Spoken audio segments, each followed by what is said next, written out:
Hello, bachcho. Let's read this question. So this question says, a block placed on a rough horizontal surface is pulled upon by a horizontal force capital F.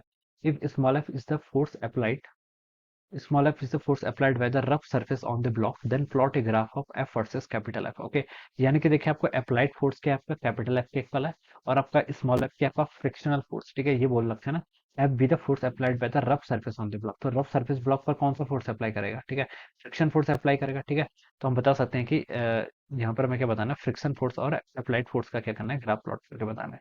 तो देखिए बच्चों, इस question का की concept आप क्या लिख सकते हैं, the key concept of this question हमें देखिए यहाँ पर प्लॉट करना है। ठीक है, क्या लिख सकते हैं, आपका फ्रिक्शन का हमें क्या बताना है, पर आपका फ्रिक्शन क्या लिख सकते हैं, आपका फ्रिक्शन वर्सेस, ठीक है, फ्रिक्शन वर्सेस फोर्स ग्राफ। ठीक है, फोर्स ये आपका एक्सटर्नल फोर्स है, कौन सा फोर्स? आपका एक्सटर्नल फोर्स है। ठीक है, हमें क्या करना है, देखिए इसका ग्राफ प्लॉट करके बताना है। तो देखिए बच्चों, ये सिचुएशन आपकी होगी कैसे, पहले ये समझते हैं। ठीक है, मान लीजिए देखिए आपके पास कोई रफ सरफेस है। रफ सरफेस का क्या मतलब होता है, कोफिशिएंट ऑफ फ्रिक्शन की वैल्यू क्या होगी, यहाँ पर आपकी नॉन जीरो की वैल्यू होगी। ठीक है, ये आपका रफ है तो हम बता सकते हैं न्यू की वैल्यू क्या होगी, आपकी नॉट जीरो के इक्वल, यानी कि ये ब्लॉक अगर इस पर क्या करना चाहे, मूव करना चाहेगा। ठीक है, तो there will act some friction, एक फोर्स लगेगा friction in the tangential direction which opposes the relative motion, जो क्या करेगा, रिलेटिव मोशन का क्या करेगा, अपोज करेगा। ठीक है, जैसे आपका ब्लॉक है, इस पर आपने एक्सटर्नल फोर्स कैपिटल एफ ऐसे लगा दिया। ठीक है, तो इस पर क्या लगेगा, आपके फ्रिक्शनल फोर्स लगेगा। ठीक है, और फ्रिक्शनल फोर्स देखिए आपके दो टाइप के लेंगे, एक आपका स्टैटिक फ्रिक्शन है, कैनेटिक फ्रिक्शन।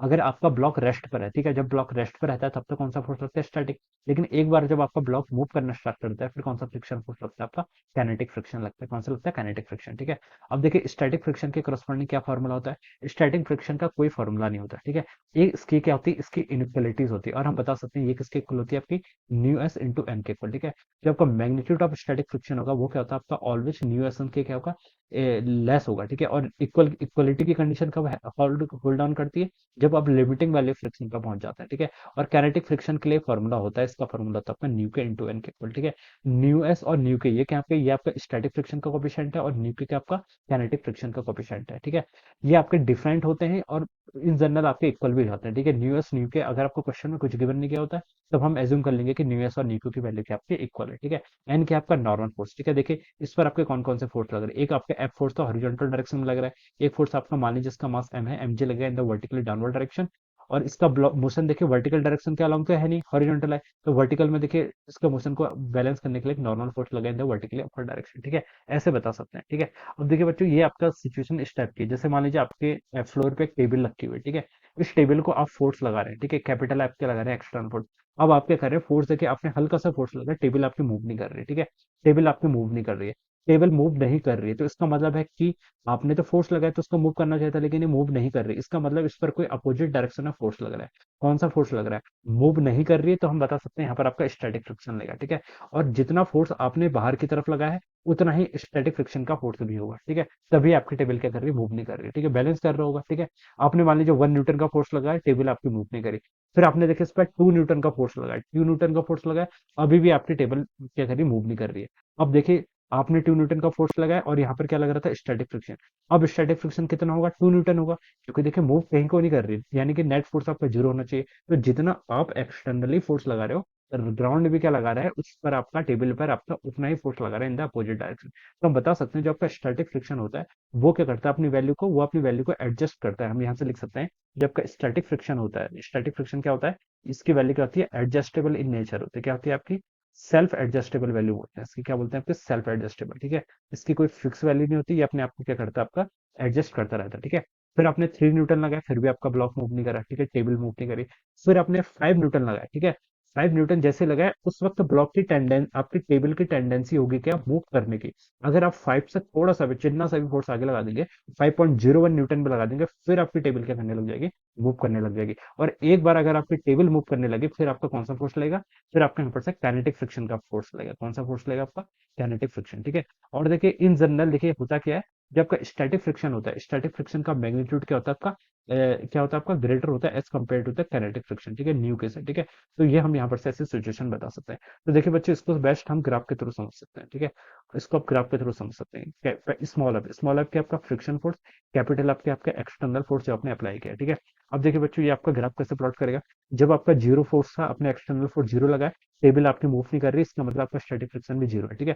फिर आपने 1 न्यूटन का मान लीजिए एक्सटर्नल फोर्स लगा, ठीक है। टेबल आपकी कभी भी मूव नहीं करी, ठीक है। तो आपका जो स्टैटिक फ्रिक्शन होगा वो भी 1 न्यूटन होगा, ठीक है। उसके बाद देखिए आपने 2 न्यूटन का फोर्स लगा दिया एक्सटर्नली, टेबल तभी भी मूव नहीं करी, यानी कि स्टैटिक फ्रिक्शन आपका 2 न्यूटन के इक्वल होगा, ठीक है।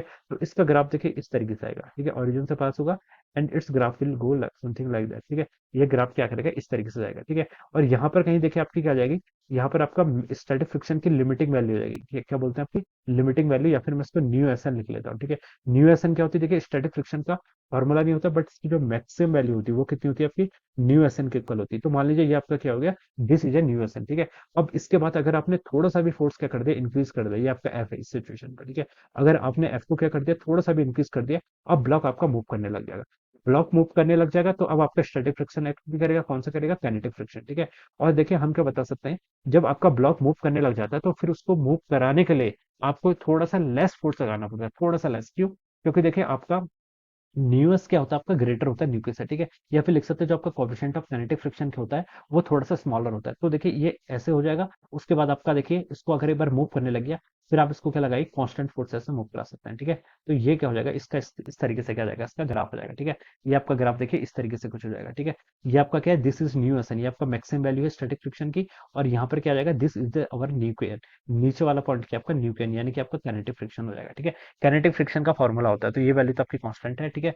न्यू के कांस्टेंट रहेगा, एन कांस्टेंट रहेगा, तो काइनेटिक फ्रिक्शन तो कांस्टेंट रहना ही है। स्टैटिक फ्रिक्शन लेकिन आपका क्या था, आपका ये आपका क्या था, ऐसे वेरी करेगा, ठीक है। तो ये बता सकते हैं। सो ये आपका क्या हो जाएगा, this will be the graph, ठीक है। ये आपका ग्राफ इन जनरल इस तरीके का होता है। लेकिन अगर आपको क्वेश्चन में कुछ मेंशन नहीं किया है, सिर्फ इतना बोल रखा है कि कोएफिशिएंट ऑफ फ्रिक्शन, तो आपका न्यू एस भी इक्वल होगा, न्यू एन भी इक्वल होगा, तो ये ग्राफ आपका सीधे ऐसे पास होगा, ठीक है, ऊपर से पास होगा। But this should be the more correct graph, ठीक है। ये ग्राफ आपका इस तरीके से होना चाहिए, ठीक है। तो ये क्या हो जाता है, दिस इज द वेरिएशन, ठीक है। यहाँ तक आपका कौन सा फोर्स एक्ट कर रहा है, स्टैटिक फ्रिक्शन। उसके बाद आपका देखिए यहाँ से आगे ऊपर क्या करेगा, आपका काइनेटिक फ्रिक्शन क्या करेगा, आपका ऐसे इस तरीके से एक्ट करने लग जाएगा, okay. So this will be the answer of this question. ये क्या होगा, आपका आंसर हो जाएगा। फोर्स और फ्रिक्शन का ग्राफ हमने इस तरीके से क्या कर दिया, प्लॉट कर दिया। So this will be the plot. So I hope you all understood this concept. All the best and thank you so much.